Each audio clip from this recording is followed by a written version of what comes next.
Today on the podcast, we want to talk about using AI to make money from social media. And specifically, there's a trend and there's something that I've been seeing a lot on posted on X, which is these faceless TikTok channels. Jamie, I know you did a bunch of research on us. Break us down on this new side hustle.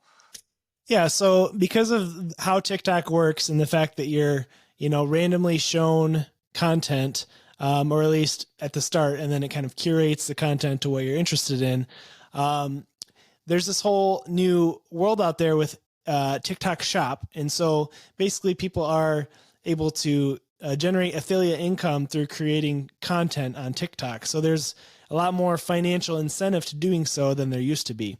Compare that with the developments in AI video, and you have a recipe for passive income, or at least income where you don't have to show your face and be a traditional content creator. So there's some really cool stuff out there. Jaden, what types of tools are you seeing? What types of things are you seeing out there? I have a couple of my own things I've been seeing, but what have you been seeing as far as all this goes?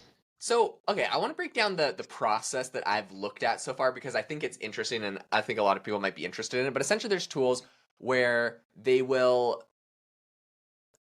you pick like what the background video is, and they have a bunch of different options where it's just like you've probably seen the videos like someone's talking, but in the background there's like those like satisfying like videos of someone like chopping up like sand, or like there's just like those like funny like satisfying videos, or like someone playing like a video game, or like some sort of like b-roll of like luxury cars or something. So anyways, whatever you kind of pick like some b-roll style that works for you.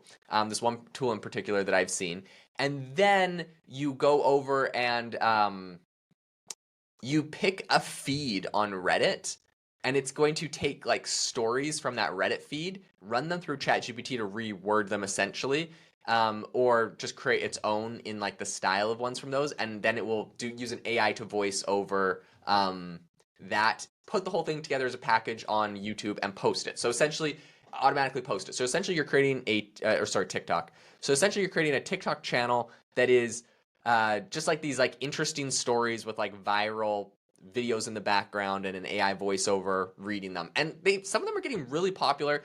There's a number of people that I've seen that are making like someone made like $9,000 in the last 6 months on one. So I think they're making like $80 a day or something with one of these faceless TikToks. That's a crazy amount of money on TikTok, because that's just based on ad revenue, right? That's not affiliates or anything. That's just ad. That's got to be like millions upon millions of views. Yeah. That's crazy.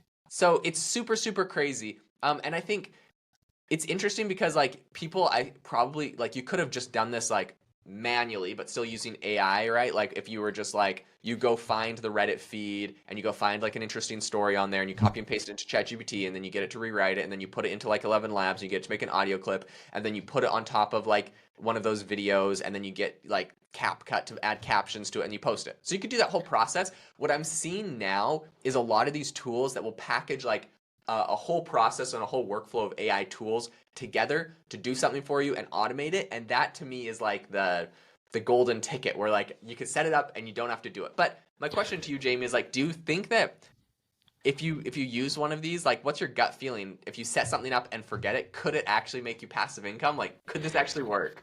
Yeah, I mean, I think in the short term it could. So, I mean, you bring up a great point by if you're doing all that manually, it's still going to be hardly worth it, because think about all those processes you're going to have to do, uploading different things, even sourcing the text.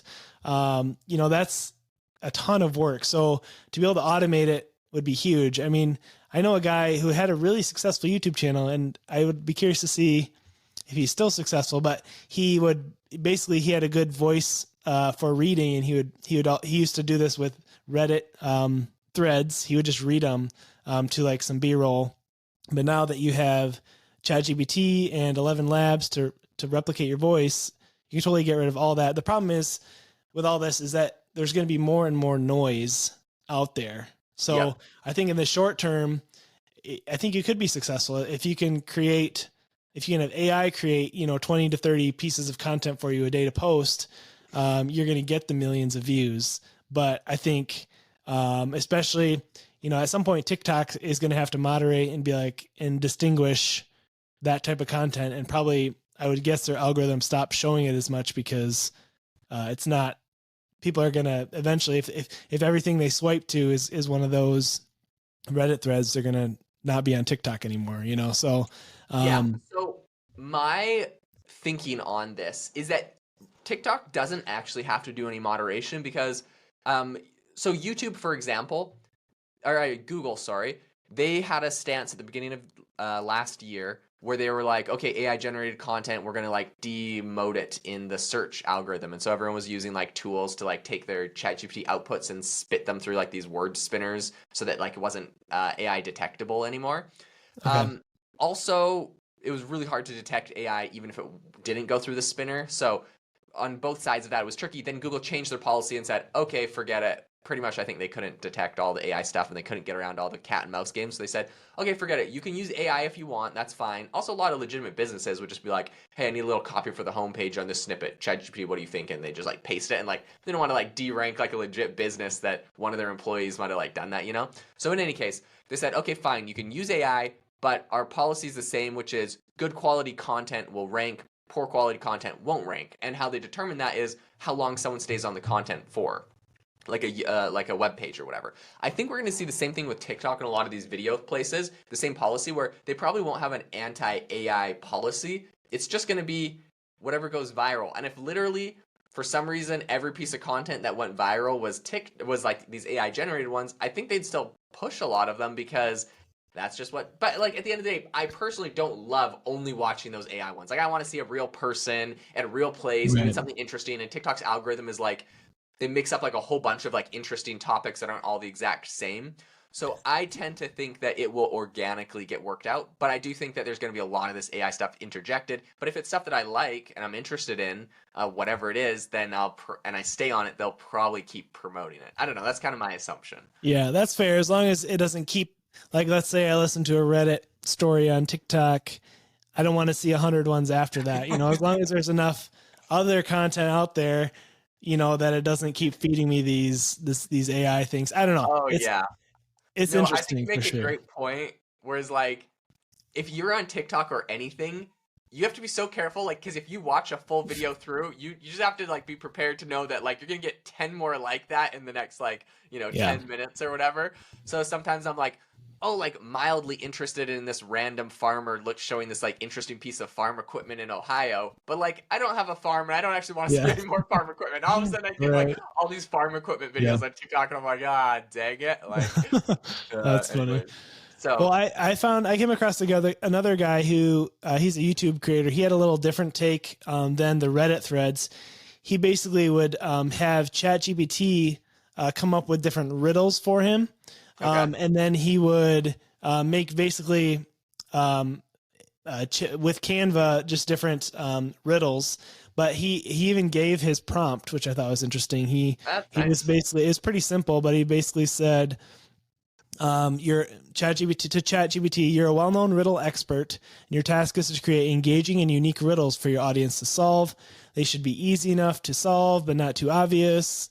3 options. So he basically gave ChatGPT this prompt and then had ChatGPT make a table that he then basically just like a Excel table, and then he copied that over to Canva and just basically generated all these different riddles. And he claims anyways on this YouTube video, he makes $7,000 a week doing this. Holy smokes, that's crazy. Wait, where is he posting these? On TikTok? On TikTok, yep. But the caveat is that he's trying to drive engagement, so people are supposed to answer in the comments what they think the answer to the riddle is. So I think maybe he's driving more views that way, but I thought that was interesting. Dude, that is crazy. I think anytime you can automate like some of the brain power for your content, like something like that, yeah, the riddles on TikTok, that sounds like a no-brainer. What I do think though is interesting is he's using AI, but it's also still like him and his voice. And also the other one you mentioned where they were like someone with a good voice reading like Reddit feeds, like it was like their own voice. For those that don't know, when I first asked Jamie if he wanted to do a podcast with me, he was like, sure, I'm just gonna make a Hey Gen profile and link it to ChatGPT and you can just talk to that instead. And I was like, no, Jamie, I need you, the real person. So you guys are lucky I didn't let him get away with it. Yeah, well, I mean, I think when it comes to a lot of that stuff, like we've talked about before on here, the human element of the ums, the ahs, and just different thought processes are going to be, in the end, I think what distinguishes a lot of the AI from, real people, real content. And I think this should have gone on our predictions podcast we did, but I think in 2024, live streaming is going to become a lot more popular because it's almost like the last frontier of AI because it's not as fakeable. So yes, that's a great point. Now, what I will say though is I've been seeing some very interesting things. Okay, wait, I want to give a quick shout out. The tool that I was talking about is called faceless.video. Not sponsored. I've seen them sponsor a bunch of stuff, so there's a free plug for them. Happy birthday. But go check it out. Is that the one that does the Reddit? It pulls all the stuff together from Reddit? Yeah, the Reddit ones. It's paid, but go look at their website if you're interested in this, because it's just to see how they do their process. It's interesting. Okay, but what I did want to say was it's going to be a lot more difficult to distinguish what's AI generated in the future. I think people are going to get more tricky with it. Something I've been seeing a lot on X, a lot of posts about. People have been sharing. Essentially, there's a new prompt that they're using with Midjourney to make things look like they are not AI generated. And what it is, the prompt essentially, I'll give it to you. It's something like, this is roughly speaking, it's something like phone picture, not no one. Oh my gosh, I gotta find the prompt for it. Okay, but anyways, long story short, I'll find the prompt and I'll tell you guys in a minute. But it's pretty much, people are it just looks like it's like they're telling it to make a photo that looks like it just came off of your camera roll. So it's not like, like coffee shop with girl and boy and this cup of coffee and steam rising off of it. That's gonna make a really pretty picture that it's kind of obvious it's AI generated. They figured out a way with Midjourney V6 to make it literally just look like someone just took a picture with their phone. It's not high quality, nothing's fancy about it. It looks like a phone picture. It's so hard for me to tell these things are not AI generated. Yeah, that's interesting because I know that we've talked about AI influencers and the rise of those recently. The problem was all the pictures and video of them look very produced. So it looks like, a camera crew is following them around with high-end cameras, but that's not really it doesn't look real, like people want. But yeah, if it could replicate a cell phone kind of low budget, lo-fi camera, a little, back of a phone camera, that's pretty impressive. Yeah, it's super, super crazy.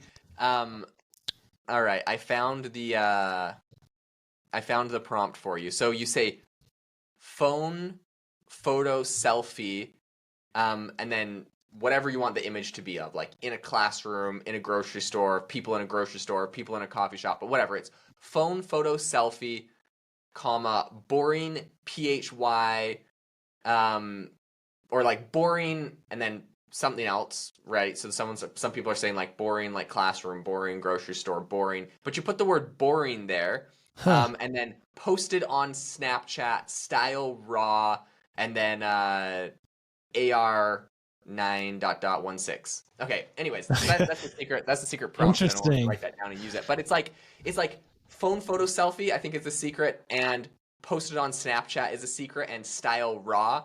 And these literally just look like boring pictures that someone took. But I'm looking through the photos and being oh my gosh, these would be perfect if you want to embed photos on your website and just make it look if you want to make AI generated stuff look not AI generated. This is the style to go for, and it's perfect. So it just kind of got my wheels turning. It's going to be a lot harder to detect this AI stuff in the future. Yeah, and with Pika Labs, I'm sure there'll be some kind of command out there eventually too, a prompt that will get it to look not as produced as well. So that's interesting to see where that'll go for sure. Yeah, it's going to be crazy. But, I think this is just an interesting area to look at and to talk about, because as I think AI goes into more different niches and areas, there's going to be so many different businesses and so many different opportunities to automate your social media, whether that's posting on Twitter or creating videos and TikToks and whatever. And I think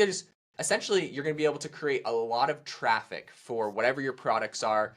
And now is the time to get started building distribution for whatever your product is. If you have a product or business now, like use these tactics. But even if you're like, oh, I'm thinking about going into business in like this industry or selling like these things, like start today building out AI automated social media channels that if you want in the future, you could take over and run with yourself or with higher quality content, but get AI to start building these because those audiences are going to be really, really valuable. That's my opinion on it. Yeah, I mean, I think you bring up a great point, because on this channel we love talking about side hustles, ways to make money with AI, but at the end of the day, we always end up talking about the marketing side and the social media side a lot of times too. But that's because we understand that it's so powerful for driving traffic to your product or service. So I think that's really, there's other use cases for AI as well within the business, from like chatbots and virtual assistants and things like that. But for the average person, driving the sales, the eyeballs to your product or service or someone else's is really where a lot of the power is in AI, at least right now. 100%. So a big shout out to everyone that listened to the podcast today. We wanted to say, of course, this is a new year. This is January. And if you could give us one gift, if you got any value out of this episode or anything that we've been doing on the AI Hustle podcast, leave us a review. It would mean the world to us. We read the reviews. We love the reviews. Whether you're listening on Apple Podcasts and just drop us some stars, or if you're listening on Spotify, drop us some stars. We really appreciate it. But we hope that you all have a fantastic rest of your year. We're going to keep you up to date. We're going to do our best to keep you up to date on everything happening on AI in 2024. But leave us a review, and I hope that you all have a wonderful rest of your day. See ya.